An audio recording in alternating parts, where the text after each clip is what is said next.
ओम गणेशाय नमः। ओम नमः शिवाय। मैं निखिल ज्योतिषाचार्य आप सभी का मेरे चैनल पर पुनः स्वागत करता हूं।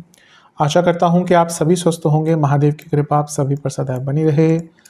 ये वीडियो सिंह यानी कि लियो के लिए बहुत विशेष है, क्योंकि यह वीडियो है 20 से 26 अक्टूबर 2025 के साप्ताहिक राशिफल के बारे में। कैसा रहेगा आने वाला सप्ताह सिंह के लिए। जो मेरा साप्ताहिक राशिफल होता है वो प्रमुखतः चंद्रमा और उनके गोचर पे आधारित होता है। चंद्रमा एक बहुत विशेष ग्रह है, विशेषताएं तो बहुत है उनकी खैर, लेकिन जब हम साप्ताहिक राशिफल की बात करते हैं तो उनकी तेज गति, उनका मन का कारक होना और उनकी एक क्वालिटी की वजह जिस भी भाव राशि ग्रह आदि से संपर्क संबंध कायम करते हैं अपने गोचर में, उनको बहुत एक्टिवेट कर देते हैं। इन सभी कारणों से जो चंद्रमा का गोचर होता है वो बहुत विशेष होता है। चंद्रमा के गोचर के कारण हमारे मन मस्तिष्क, भाव, विचार, सोचने के तौर तरीके, दृष्टिकोण, हर चीज पर बहुत प्रभाव पड़ता है। ये ज्योतिष एक ऐसी विद्या है जो हमें अंधकारमय जीवन में भी ना थोड़ा रास्ता दिखाती है, रोशनी दिखाती है। भले ही ये जो राशिफल हो ये सामान्य आधार पर दिए जाते हैं, लेकिन एक जनरल गाइडेंस के लिए बहुत उपयोगी होते हैं। यदि आपकी लग्न राशि या चंद्र राशि सिंह है, दोनों ही गाइडेंस के लिए देख सकते हैं। अलग अलग नहीं बन सकते राशिफल, जहां से आपको रिलेट करता है वहां से देखिए। मेरा मत भी हमेशा मैं बताता चलता हूँ, मेरे हिसाब से लग्न से देखिए। इनकेस नहीं पता आपको तो आप चंद्र राशि से भी देख सकते हैं। शुरू करते हैं। चंद्रमा आपके तीसरे घर में आ जाएंगे यानी कि तुला में, और यहाँ पर वो रहेंगे 21 तारीख की सुबह से सुबह 10 बजे से 23 अक्टूबर रात के 11 बजे तक। 20 तारीख को वो ऑलरेडी कन्या में ही होंगे और वहां तक का तो गोचर हमने कवर कर लिया था। जैसे मैंने लास्ट राशिफल में बताया था कि वो मंगलवार तक यहीं पर रहेंगे, तो हम जो उनका पहला गोचर है इस हफ्ते का वहीं से स्टार्ट करेंगे। तीसरे घर के जो चंद्रमा है वो अच्छा रिजल्ट देते हैं, लेकिन यहाँ पे चंद्रमा बहुत सारे ग्रहों के प्रभाव में है। चंद्रमा बुध के साथ है जो कंफ्यूजन क्रिएट करते हैं। चंद्रमा सूर्य के साथ है जो अमावस्या योग है, और सूर्य खुद नीच के हैं और चंद्रमा नीच अभिलाषी है, और यहाँ पे चंद्र मंगल योग भी बन रहा है। खैर तीसरे घर में ये योग का बनना कोई बहुत बुरा नहीं होता, वो भले ही अमावस्या दोष हो। पहले अच्छी चीज़ों की बात कर लेते हैं। बदलाव लाने की क्षमता रखते हैं यहाँ के चंद्रमा, और सूर्य के साथ हैं क्योंकि अमावस्या दोष है, तो पुरानी चीज़ों से निकलने का मौका। चंद्र मंगल योग धन प्राप्ति के लिए, साहस के लिए, पराक्रम के लिए और नई सूझबूझ के लिए अच्छा होता है। और चंद्रमा बुध ओवर क्रिएटिविटी, ओवर इंडल्जेंस और ओवर थिंकिंग के कारक हैं, लेकिन क्योंकि तीसरे घर में है तो कुछ क्रिएटिव आइडियाज़ और कुछ प्रैक्टिकल आइडियाज़ भी आ सकते हैं। कुछ अटके हुए कार्यों का अचानक से एक रास्ता नया आपको प्राप्त हो सकता है। गुरु से केंद्र में है, ये भी ठीक ही है, गजकेसरी योग बन रहा है। राहु का प्रभाव भी कहीं ना कहीं व्यक्ति को अनकन्वेंशनल तरीके से आगे बढ़ने का मौका देता है। प्रॉब्लम केवल एक है कि इतने सारे ग्रह तीसरे घर में, उसमें अमावस्या दोष भी है, तो भाई बहनों के साथ प्रॉब्लम्स हो सकती है, कम्युनिकेशन की प्रॉब्लम और अति उत्साह। इन चीज़ों से ध्यान दीजिए, इन चीज़ों पे ध्यान दीजिए, और कलीग्स से भी बच के रहिए। नवांश कुंडली बता रही है कि अपने अंडरस्टैंडिंग पर काम कीजिए।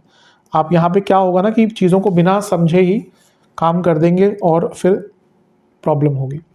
दशांश कुंडली कार्य क्षेत्र में अभी जैसे मैंने कहा कम्युनिकेशन पर ध्यान दीजिए। बिजनेस में जो आइडियाज़ है उनको इम्प्लीमेंट करिए, और उसका टाइम बहुत अच्छा है। लव लाइफ में देखिए एक ही दिक्कत है कि पॉजिटिविटी नहीं है, वो आप दोनों को ही लानी पड़ेगी वापस। वैवाहिक जीवन, अपने ऊपर ध्यान दीजिए। सेल्फ लव बहुत इंपॉर्टेंट होता है आज के टाइम में। अपने आप को प्यार कीजिए। स्टूडेंट्स थोड़ा साहसी बनिए, बहुत डर के आप चीज़ों को बिता रहे हैं, समय को बिता रहे हैं, जो आपका नेचर भी नहीं है। सेहत के हिसाब से गले के रोग, ENT की प्रॉब्लम, हार्मोनल इश्यूज, सर्वाष्टक में आपका लग्न ही बली है। बड़े बदलाव का समय है हफ्ते का शुरुआती भाग। 23 अक्टूबर रात के 11 बजे चंद्रमा आ जाएंगे आपके चौथे भाव में यानी कि वृश्चिक में, और 26 अक्टूबर सुबह के 11 तक यहीं पर रहेंगे। 23 की रात को चंद्रमा यहाँ पे है और बुध यहाँ पे अगले दिन उनका गोचर भी हो जाएगा, तो चंद्रमा पर प्रभाव रहेगा, तो बुध को भी साथ में अंकित कर देते हैं। चौथे घर के चंद्रमा, जैसे मैं हर बार कहता हूँ, बहुत अच्छा प्रभाव नहीं देते, नीच के भी हो गए हैं यहाँ पर, और 12वें घर से गुरु की भी दृष्टि है। खैर गुरु हमेशा बचाते ही हैं, लेकिन 12वें घर के गुरु हैं और अष्टमेश भी हैं, तो ये मानसिक अनिश्चितता दे सकते हैं। अच्छी चीज़ ये है कि कोई प्रॉपर्टी बेचना चाहते हैं, विदेश से संबंधित कार्य करना चाहते हैं, क्योंकि 12वें घर से एक उच्च का ग्रह देख रहा है, वो पूर्ण हो सकता है। एमएनसी आदि में काम करते हैं तो लाभ मिल सकता है। लेकिन चौथे घर में चंद्रमा नीच के भी हो गए और कारको भावनाशय दोष भी है और बुध के साथ भी हैं, जो जैसा मैंने कहा कि चंद्रमा के साथ उनकी युति कन्फ्यूजन क्रिएट करती है। तो मेंटल लेवल पर, इमोशनल लेवल पर ये युति बहुत अच्छी नहीं रहेगी। घर में कलह कलेश हो सकते हैं, घर में खर्चे भी बढ़ सकते हैं। Emotional vulnerability, emotional breakdown, emotions पर कंट्रोल ना रहना और इमोशनल लाइफ और प्रैक्टिकल लाइफ में कंट्रोल या फिर कहिए अंतर ना कर पाना, इन सब कारणों से बहुत परेशानी होगी। तो हफ्ते का जो ये वाला भाग है थोड़ा केयरफुल रहेगा।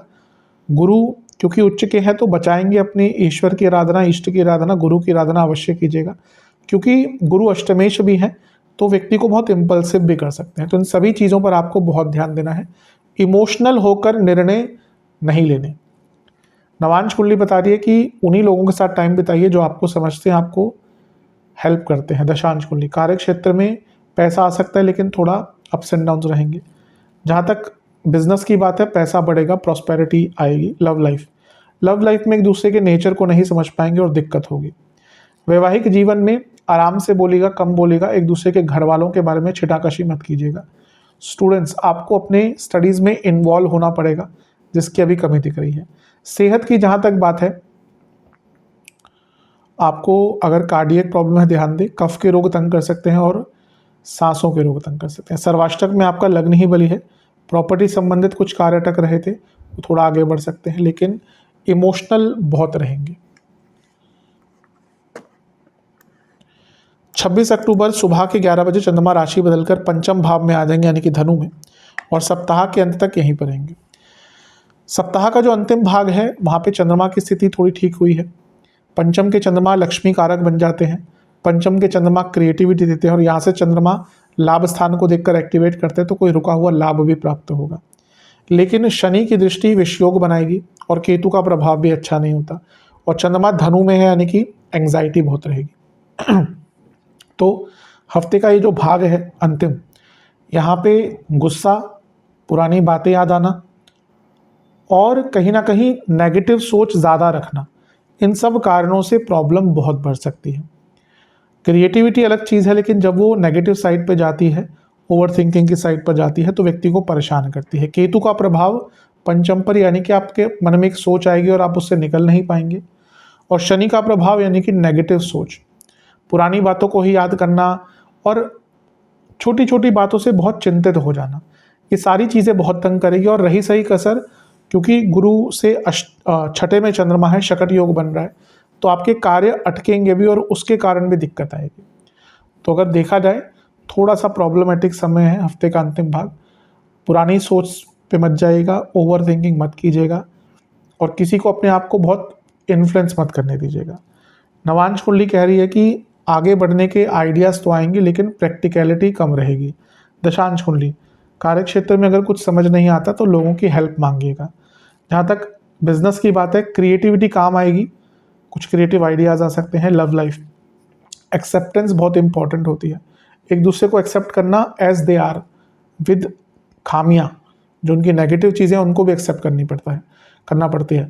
ये कोई भी ऐसा वैवाहिक जीवन, लव लाइफ नहीं चल सकता अगर आप अपने पार्टनर के नेगेटिव चीज़ों को एक्सेप्ट नहीं, हाँ ठीक है, ठीक करने का प्रयत्न कर सकते हैं पर एक्सेप्ट करना पड़ेगा।